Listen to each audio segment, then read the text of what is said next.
listening to Atoms, Motion, and the Void.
The play was called Miss Strigiel, and it was written by a man named Arthur Barrel Bain. The play itself consisted of a series of vignettes which displayed man's absolute subjugation to external forces, excepting in the circumstance of intervening magical assistance.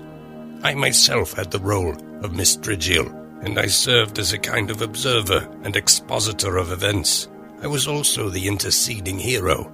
I found the play dismal, possibly because I could never find the pearl of my performance. Was Miss Strigiel a fool, a savior, a judge, a victim, a cold observer, a strict lesson teacher, hero or anti-hero, Christ or the devil? When asked, Arthur Barrel Bain would only say, "Yes, oh yes, all of these," in his preening, finger-dancing way. In one scene, a businessman is prevented from getting home by a mysterious force. The train never arrives at his station. When he finally debarks, the taxi he hires keeps passing his street. When he tries to walk home, he loses his way. Despite my contempt, it was an artful piece, and it was possible that I felt a shade harder toward it for my depriving it of its full effect. The play ended with these words: "A great accident, or accidentally great." There was lots of bizarre rhetoric like that, wherein Arthur Barrel Bain simply inverted some commonplace string to strange effect. On the page it didn't ring or sound well, but somehow these queer and vapid reversing's threw the audience a turn. I often saw mouths hang open with disbelief at such upside-downings, as though here was the great wisdom for which they had always thirsted. In each of the vignettes, at a point just past the crucial divide, Miss Strigiel arrives and offers to switch places with the oppressed victims. Thus, the businessman, when offered, agrees to take Miss Strigiel's observer post, while Miss Strigiel becomes the man who cannot get home. Thereupon, Miss Strigiel is observed by the formerly stymied fellow, but the confounding twist is that Miss Strigiel treats his burden as quite the most welcome relief in the world. To not be able to get home is a wonderful thing, nothing better.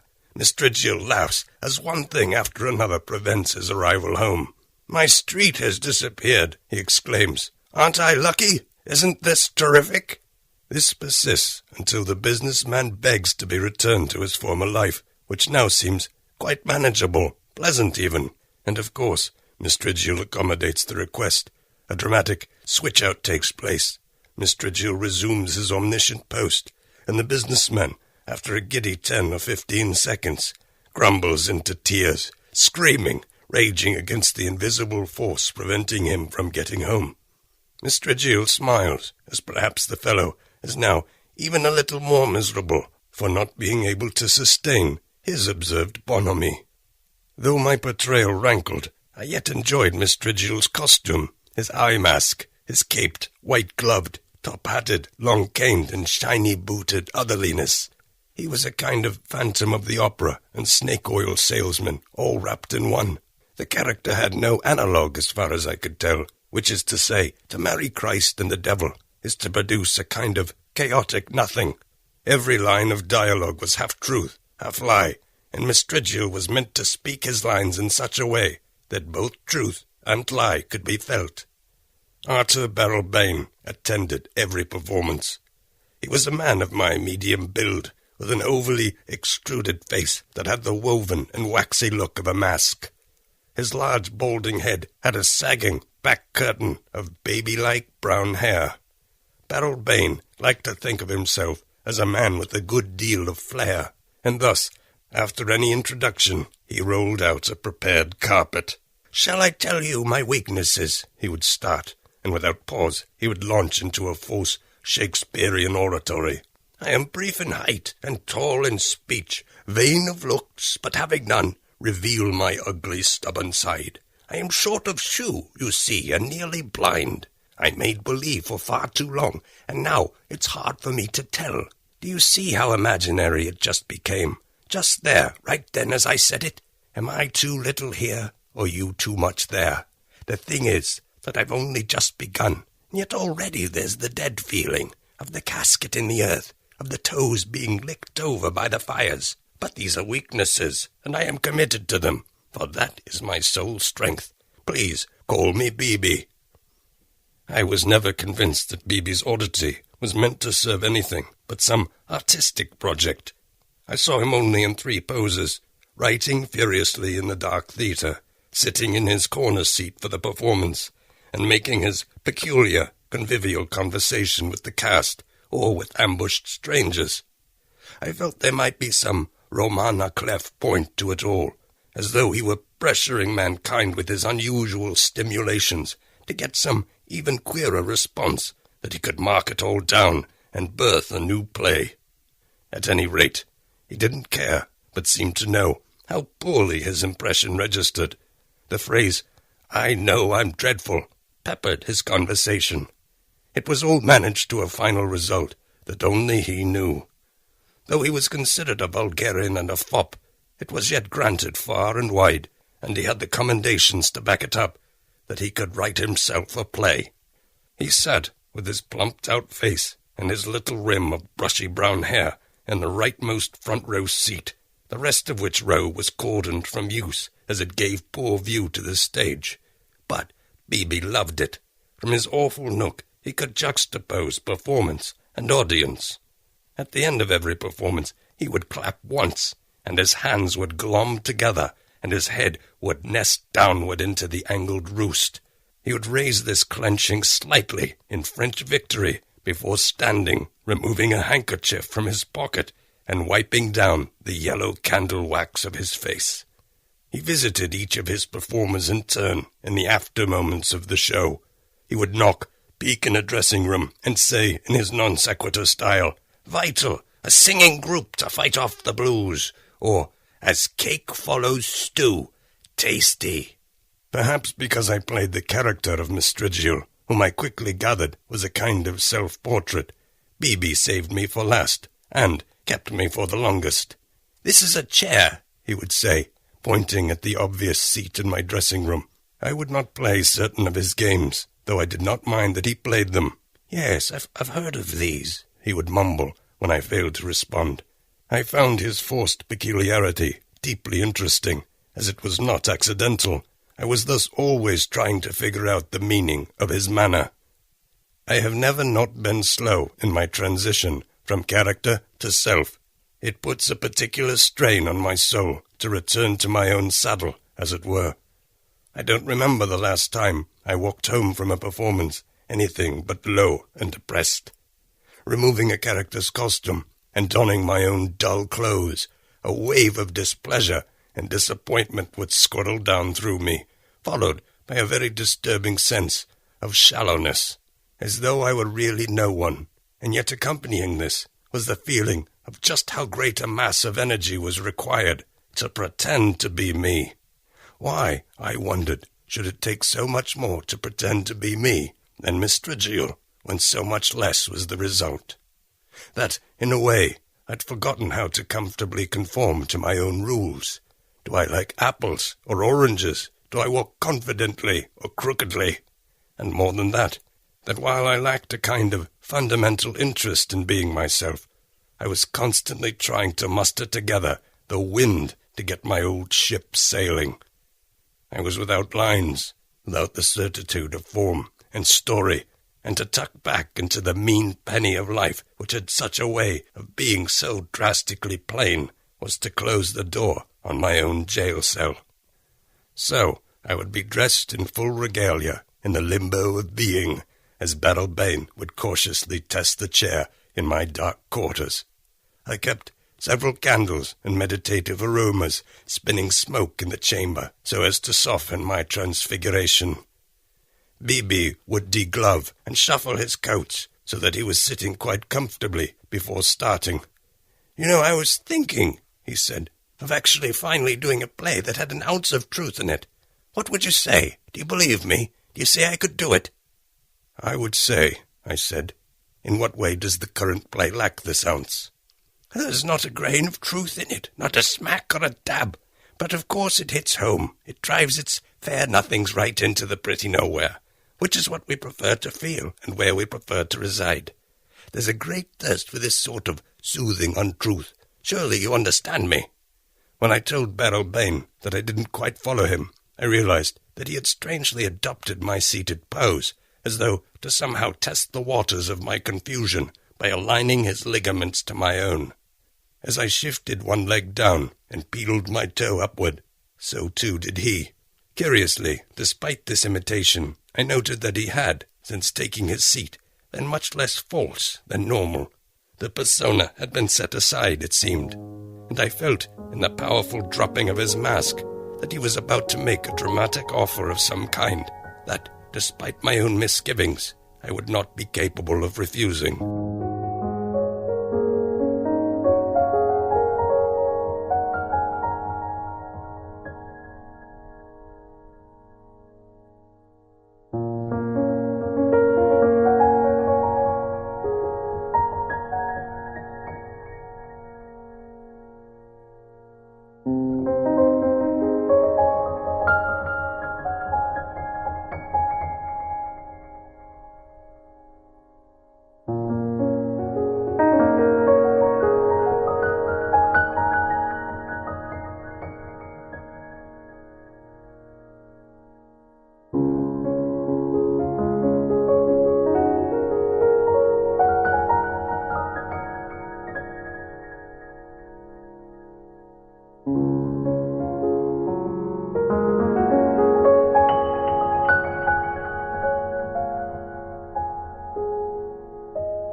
Beryl Bain continued.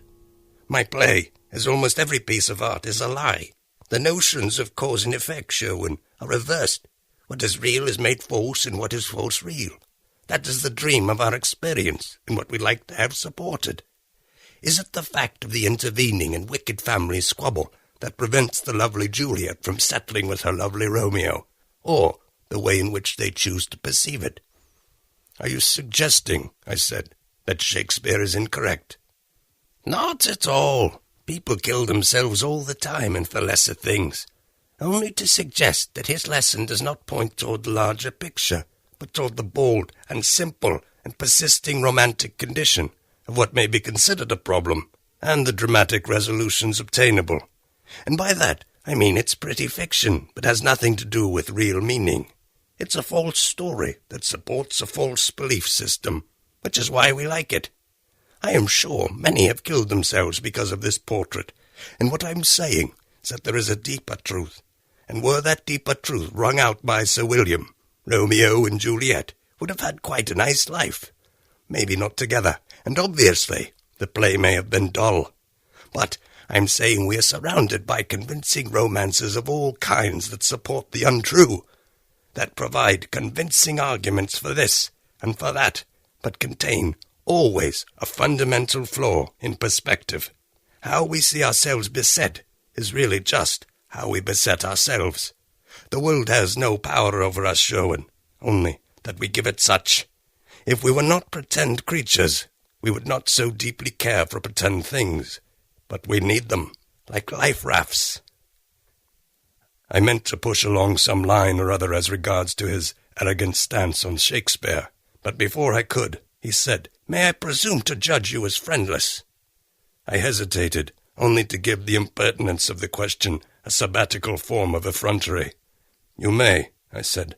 "May I presume to suggest that you qualify this state by saying that none likes you well enough?" "I have not dwelled on it for some time," I said, "but that may have been my original conceit. You may have noticed that I enjoy a certain kind of reversing rhetoric. What I would thus say to you is that it is not that people do not like you, but that you do not like them, and that what you have seen on the stage and elsewhere in the arts has confirmed the integrity of the original perspective for you, that the center of the problem is external to your person, that when bad things occur, the action is to look outside oneself to find the criminal. Who did this to me? It is always others. It is always outside. The message is constantly reinforced. It is one of the most basic and banal lies of our enormous conversation. The truth is that all problems are internal and imaginary. The real and final and utter truth is that there is no such thing as a problem. It is easy to see that problems themselves, as they are perceived, do not result in a universal absolute reaction. One man is late for the office and wants to cut his own throat. Another is late for the office and is not put out in the least. The fact that the same problem exists for both gentlemen, yet results in two very different reactions, is proof that so-called problems are of an imaginary consistency. If it were not so, the reaction would be the same. Where one man feels fire, one man feels nothing. We paint our world as we see fit. Which brings me to my point, Sherwin. You are not enjoying your portrayal of Miss Trigiel. I enjoy it, quite fully. In fact, your discomfiture brings the perfect blood to the performance, although you could not guess this. But I would like to suggest that I relieve you of your burden for one night. "Cancel the play?" I said. "Of course not. I will take up the role. You will take up mine. I will be Miss Trigiel, and you will be Arthur Barrelbane. Just like the play, you and I will switch places. The burden of the performance will be on my shoulders, while you will be given the freedom of its observation. Now, my condition is that we continue on in this manner. I will return home to your apartment as you, and you, following my former course, will follow me back to your apartment." "You have been following me back to my apartment?" I said, filling with a strange feathery fear and excitement rather than outrage. "More than that, I have been following you into your room. I have been watching you every night. I leave shortly after you fall asleep." "Impossible," I said. It was inconceivable that I could have been anything but alone in my apartment all these nights. To answer this, B.B. stood. He removed his jacket, tie, and shirt. Beneath these, I saw that he wore a tight black gown. He took from his pocket a set of black gloves and drew a black mask down over his face. "The Hanaliken," Arthur Barrelbane said, "as you may have guessed, and as you will soon see, works quite well in such circumstances where one would prefer not to be seen. In fact, where one would prefer not to be at all." I was thrown deeply. An involuting violence seemed to be overtaking me. a kind of agreement to the theft of my person. Would I be willing to agree to be the subject of, in fact, to have a hand in, a kind of metaphysical robbery? It was as though Beryl Bain knew that I was built toward this weakness, that throwing off the yoke of self was something every cell in my body yearned for. Arthur Beryl Bain continued, "Not only will I be performing as Miss Strigiel, I will be performing as Sherwin Sleeves. It is an incredible gift I offer, though I realize it does not seem so now, and I will take a step further. Just as in the play, you will have the option of continuing on in the observer's post, or we may switch back as you see fit." "And when," I asked, "would it end?" "Oh, it need never end," Arthur Beryl Bain said.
We had left for the evening.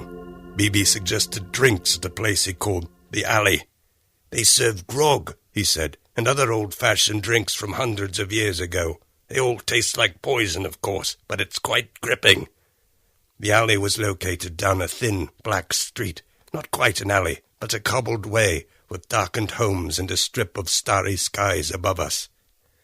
A single lamp burned over the door, and we stepped down through granite blocks into a kind of dungeon. There were several other older women and fellows here in the drowsy quiet, all of whom nodded with some knowing toward my host. We took a candlelit table near a rock-pile wall. "If you're ever in trouble, come here," he whispered. I looked around the room. I did not ask, nor could I be absolutely sure, but this statement, coupled with the secret garment he wore, seemed to confirm for me that all within the bar was stalwarts. Drinks came without request. An old green labelless bottle that looked as though it had floated in the ocean for 100 years was set down with 2 wooden cups. Beryl Bain took a sip. "Poachine," he said.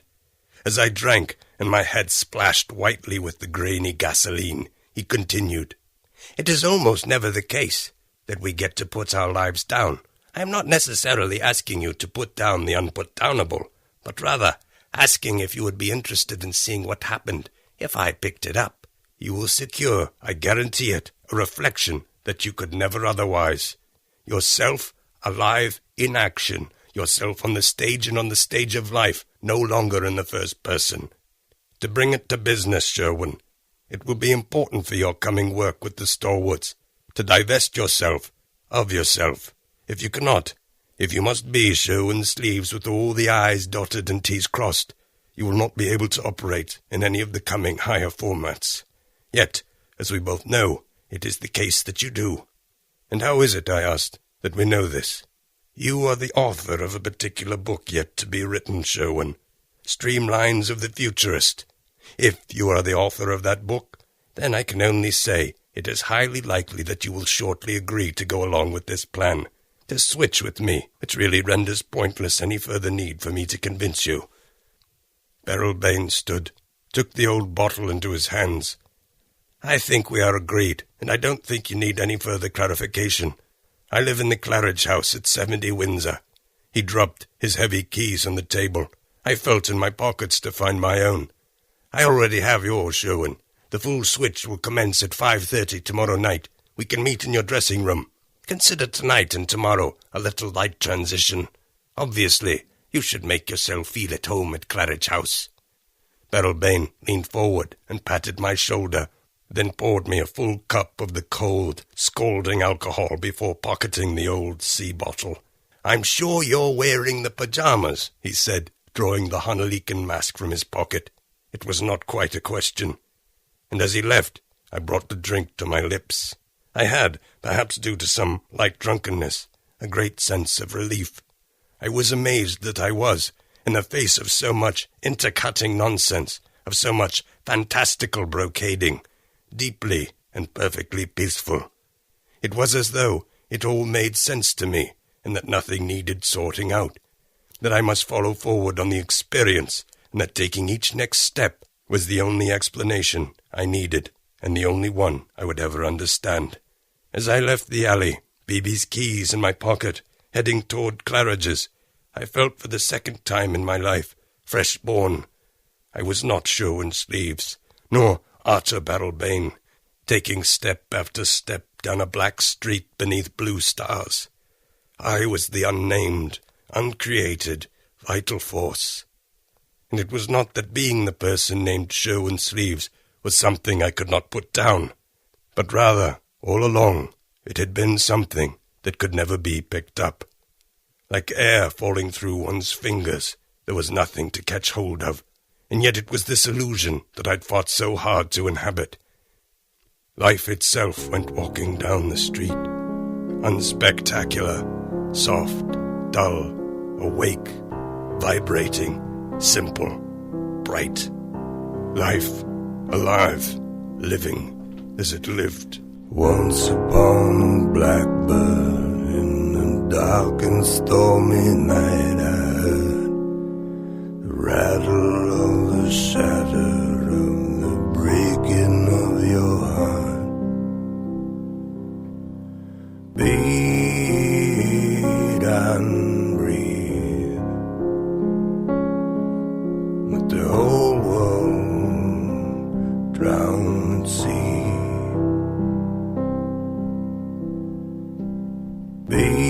Beat and breathe, let the whole world drown at sea.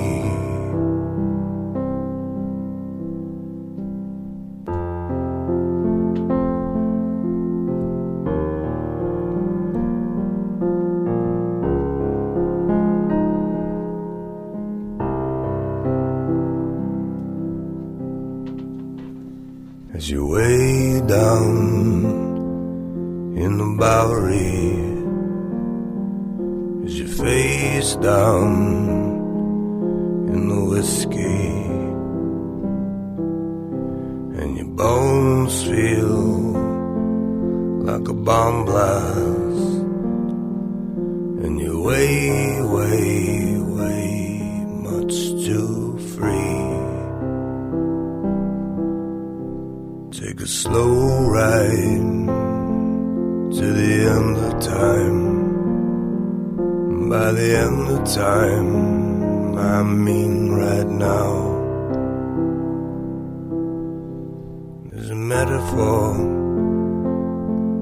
of the rattlesnake, a drop of poison in every poem.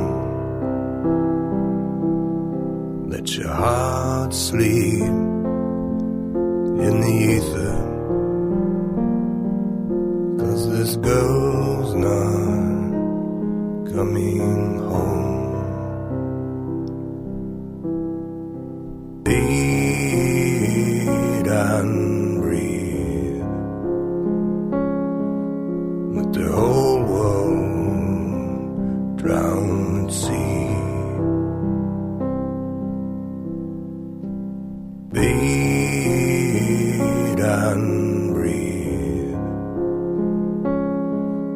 let the whole world drown at sea. You've been listening to Atoms, Motion, and the Void.